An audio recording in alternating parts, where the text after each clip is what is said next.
Не, аз съм фирма, еднократна фирма. Еднолична фирма съм. Идвам на пазара, ама много слабо. Няма хората, не работят и няма пари. Макар че ги давам и по-евтино, но все пак... Взимате голяма серия. Зато и става кражбите, защото няма народа. И крадат? Пък има, големците има, ние нямаме. Големците за кой имат? Те повече крадат и не се вижда. Пък ние дребно да крадеш, се вижда нашето дребното кражба. Заключим, защото виж, тази страна нямаме посетители. Пикаят, серят и така нататък, което е страхотно нещо. Съм убеден, че именно пазаря, така съвсем шеговито го казвам като явление, такава хуйня, един руски израз да използвам, много точен в случая, който не е вулгарен, нито пък толкова циничен. Просто такава хуйня надали има някъде в света.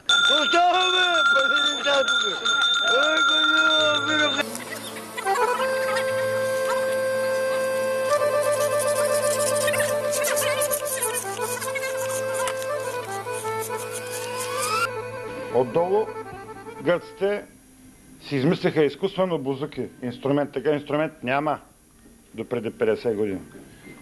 Те имат вложени средства в Микис Теодоракис и няколко други композитори и са их заточили на няколко острова, да могат да им мислят национална музика във връзка с туризма.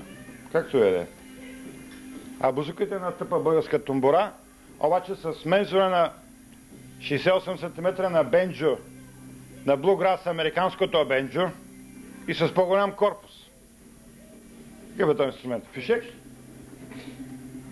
Дойде един момент, в който на времето за това спорихме с този почти режисьор Параджанов от Киев. И аз споря, че ще супер електрониката, това ще е музиката. Той обаче каза една работа.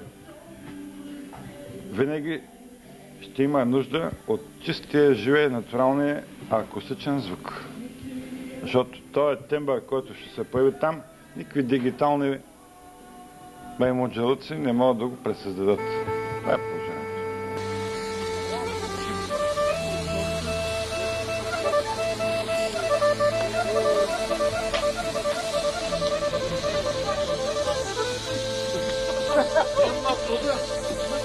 Въобще, и аз ви казвам, приятели, че имах съвсем друга представа за монахините, сега ми е съвсем друга представата.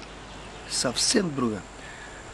Значи, може и да има, нали, истински монахини, но тези, които бяха тук, това са едни мързеливи хора, които търсят някой нещо да свърши, а не те. Чули? Просто да има да ги хранят, да ги поят и те само да лежат. Това е. Остана дъртата, скара с попадията тук за продажба на свещи и така нататък. Сега с подробности, ако разправям цял ден, ще ви отнеме. Разсърди се, тръгвам си, като се тръгваш, обадя ми се, моля цял на земени и сега така. Добре, отидах за маги. Разбрахме се, че трябва да поддържат манастира. Жените ми тук направиха зеленчукова градина. Нищо не пипат. Значи тревата избоя и стана повече от човешки бой. Тук овощна градина не пипат нищо. Нищо бе, абсолютно нищо бе. Търтей. И се покара с църковно настоятелство, покара с тези женички, които поддържаха и продължават да поддържат манастира, дворчето и така нататък. И дойде една друга, трета възрастна, обади ми се някой мъж, някой поп, кой си ти, отец или кой си, и запомних вече кой е. Ами има една монахиня, добре да заповяда. Дойде тая, набързо казвам сега, защото съм го проказвал. Или затвори да не са. Не, нека стои, не се притеснява.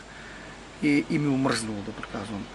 Дойде тук, аз познат на София същата приказка, каквато и на дърците. Аз ще направя манастира, аз ще направя, наш да нищо не направят. Отида я прати от Велико Търново. Не, от Велико Търново замаха. Пратих кола, замай багажа. Обаждаме се. Жените да са там, да ми разтоварят багажа. Добре. Женичките тук, нали, чакат. Това да направите това. Защо не му отворихте багажа да ми го разтъквате? Защо това? Защо? И на други ден обадила се, чершафите и нямало. Чершафите и нямало. Додаме тук и викам, виж какво се. От тук багажа, вече няма да ти бера грижа за багажа. Замина, дядо Арсений ми се обади. Тя не обича дядо Арсений. Дядо Арсений бил мръстник, другия Владика бил ерикъв си. Към чакаме, всичките лъдици са за тебе лоши. Ти ли си най-хубавата? И то мръстник, то дърт мръстник, не знам какъв, той така, той иначе и така, таки. Викам, не знам, значи до 24 часа няма тук. И аз ви казвам, приятели, че имах съвсем друга представа за монахините, сега ми е съвсем друга представата. Съвсем друга.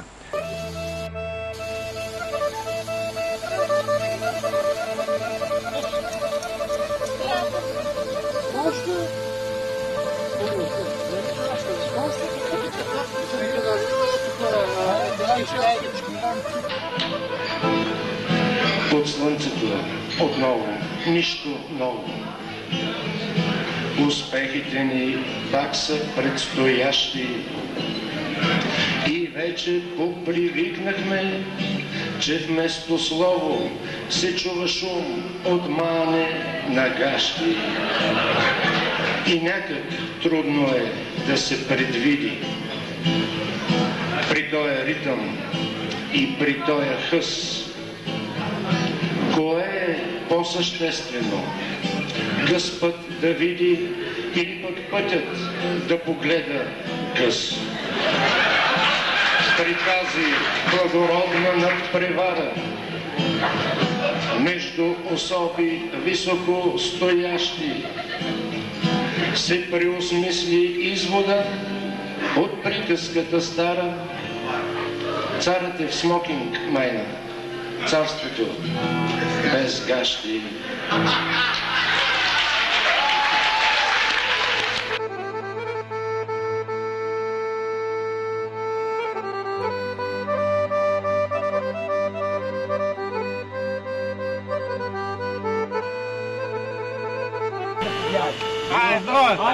Айде, Ваня, страхнай ли?